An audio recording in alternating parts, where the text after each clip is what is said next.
అందుకే మన పెద్దలు కూడా చెప్తారు, మధుర మధురమైన మన భాష కంటెను. మాతృభాష మనకు అమ్మతో సమానం. మధుర మధురమైన మన భాష కంటెను, చక్కనైన భాష జగతి లేదు. తల్లి పాల కంటే తనయునకే పాలు, బలము నీయగలవు తెలుగు బిడ్డ.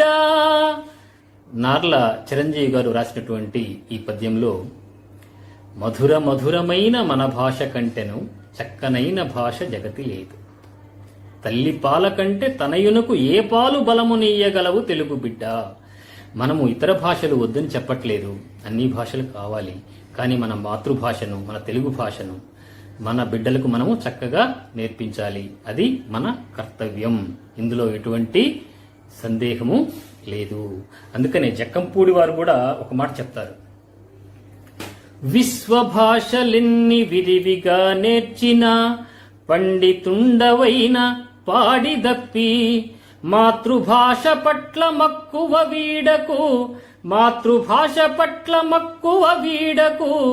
తెలివి గలిగి మసలు తెలుగు బాల, తెలివి గలిగి మసలు తెలుగు బాల.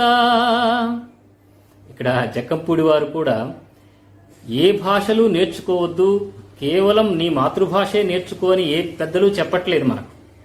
కాకపోతే ఈనాటి ప్రభుత్వాలు వితండవాదం చేస్తున్నాయి. కానీ ఎవరైనా తెలుగు భాష కావాలి, మాతృభాష కావాలి అంటే వీళ్ళు పరభాషా ద్వేషులని ముద్ర వేస్తున్నాయి. కానీ వాస్తవంగా ఎవరు కూడా ప్రపంచంలో ఎవరు అనరు ఇతర భాషలు నేర్చుకోవద్దు, ఇతర భాషలు మంచివి కాదు అనే మాట ఏ దుర్మార్గుడు అనడు.